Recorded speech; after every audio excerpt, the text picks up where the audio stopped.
Yes, students, in the last lecture, we have studied about stereochemical aspects of nucleophilic substitution reactions. Now we will apply the stereochemical aspects to specific reactions. Let us first take stereochemistry in SN2 reactions. You have already studied what is an SN2 reaction. In SN2 reaction, the nucleophile attacks from the backside. So, the stereochemistry of the product is inverted as compared to the reactant. You can see here, this is a reactant molecule. This I is leaving group. Now, OH is a nucleophile. Since OH will attack from the back side, therefore OH will be attached here. So if the reactant has configuration R, product will definitely be S. However, if you start from S configuration, here this is the leaving group, then the product will definitely be R. So, SN2 reaction is a backside attack. Nucleophile attacks the electrophilic center on the side that is opposite to the leaving group. So, during a backside attack, stereochemistry at the carbon atom changes and there is inversion of configuration. Then, stereochemistry in SN1 reaction. We have studied that SN1 reaction proceeds via formation of carbocation.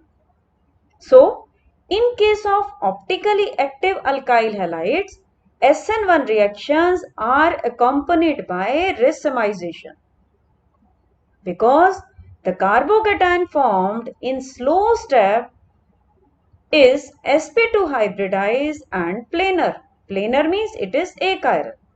So, attack of nucleophile may be accomplished from either side, resulting in a mixture of products. One product will have the same configuration as the reactant, means the OH group will be on the same position as halide ion, whereas the other will have opposite configuration, means the OH group will attach to the side opposite to halide ion. You can see here, this is the carbocation. This carbon is sp2 hybridized. This is a planar structure. This is vacant p orbital. Now, this H2O is a nucleophile. H2O can attack from bottom as well as from upper side. So, you will get both the products. One where OH is attached at this position and second OH is attacked at downward position. If this has got configuration R, then this will be S. So you get a mixture of both the products. So here you will get racemic mixture. Now next type of reaction is reaction with metals. Most of the organic chlorides, bromides and iodides react with certain metals to give organometallic compounds. Organometallic compounds are those which contain at least one carbon metal bonds. For example, ethyl bromide with magnesium gives you ethyl magnesium bromide. Reagents of this type are called Grignard reagent. These are highly reactive and react with any source of proton to give hydrocarbon.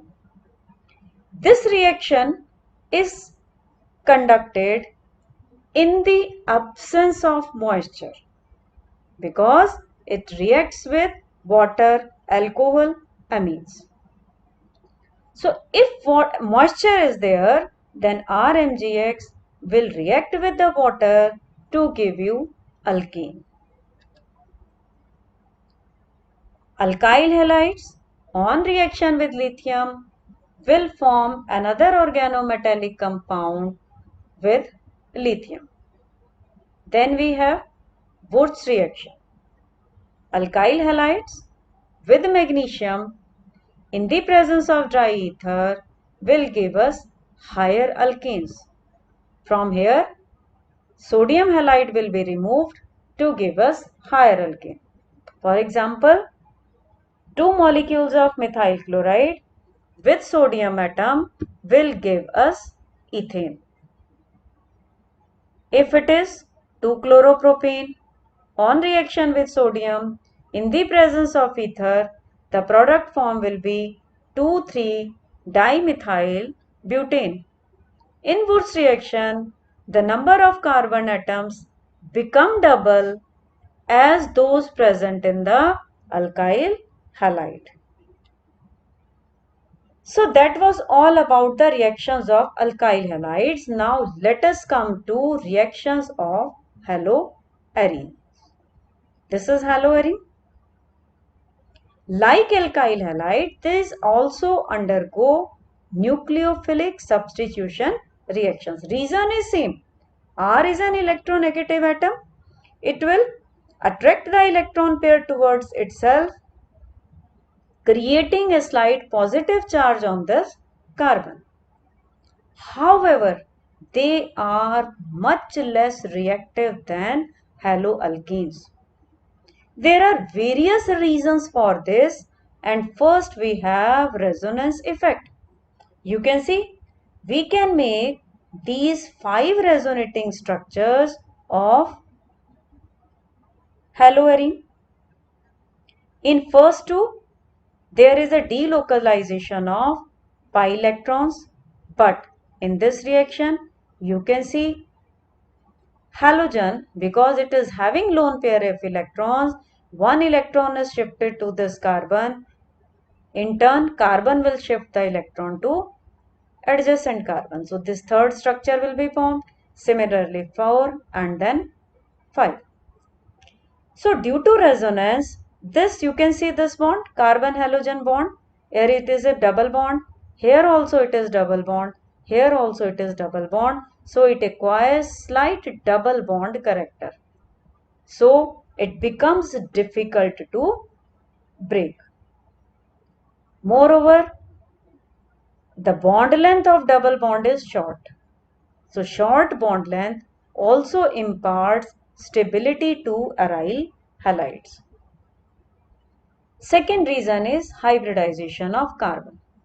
In haloalkanes, the carbon to which halogen is attached is sp3 hybridized, while in haloarenes that carbon is sp2 hybridized. Now, sp2 hybridized carbon is more electronegative and has less tendency to release electrons. So, that's why also cleavage in aryl halides is more difficult than in alkyl halides. Then we have instability of phenyl cation. Now, in case haloarenes undergo nucleophilic substitution reaction, so there will be formation of phenyl cation, which will not be stabilized by resonance. Therefore, also the SN1 mechanism will not take place. Now, in the next lecture, we will study about various reactions of haloarenes. Thank you.